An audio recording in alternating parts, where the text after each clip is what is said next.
Tiruvuru AMC యార్డులోని అర్హులైన రైతులకు subsidy కింద మంజూరైన ఆధునిక యంత్రాలను పంపిణీ చేశారు తిరువూరు టీడీపీ ఎమ్మెల్యే కోలికపూడి శ్రీనివాసరావు.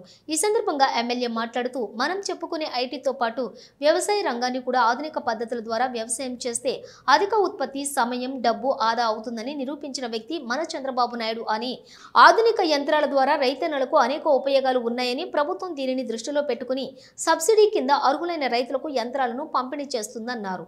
ఈ కార్యక్రమంలో ఏకొండూరు మండలం టీడీపీ అధ్యక్షులు గడ్డి కృష్ణారెడ్డి, ఎస్సీ కార్పొరేషన్ డైరెక్టర్ వాసం మునియా తదితరులు పాల్గొన్నారు.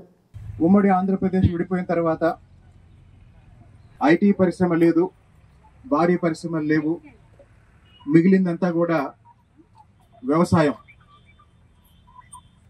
కొంతమంది బయట ప్రాంతాలకు వెళ్ళి సాఫ్ట్వేర్ ఉద్యోగాలు చేయటం.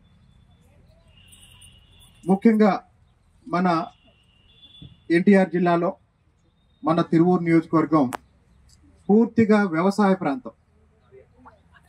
మన 4 మండలాల్లో వ్యవసాయం తప్ప పెద్ద పరిశ్రమలోనే ఉన్నాయా?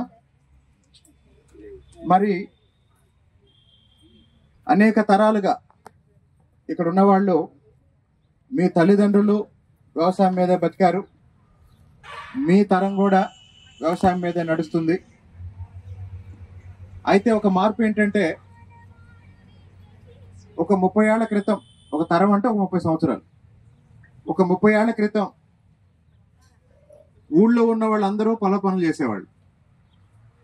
25 ఎకరాలు ఉన్న రైతు అయినా, భూమి లేని రైతు అయినా, రైతులు, కూలీలు అందరూ వ్యవసాయం మీదే బతికేవాళ్ళు. కానీ ఈ 30 సంవత్సరాల్లో ఊరు వదిలేసి వెళ్ళిపోయిన వాళ్ళ సంఖ్య పెరుగుతుంది. మరి పొలంలో పనిచేయడానికి కావాల్సిన వాళ్ళ సంఖ్య తగ్గుతుంది. ఉద్యోగాల కోసం, వ్యాపారాల కోసం, చదువుకోవటం కోసం రైతుల పిల్లలు, ఎదిగిన వాళ్ళు, ఎదుగుతున్న వాళ్ళందరూ బయటికి వెళ్తున్నారు. మరి రైతులు మిగులుతున్నారు, కూలీలు మిగులుతున్నారు.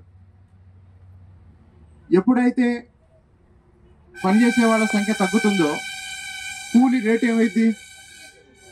పెరిగింది.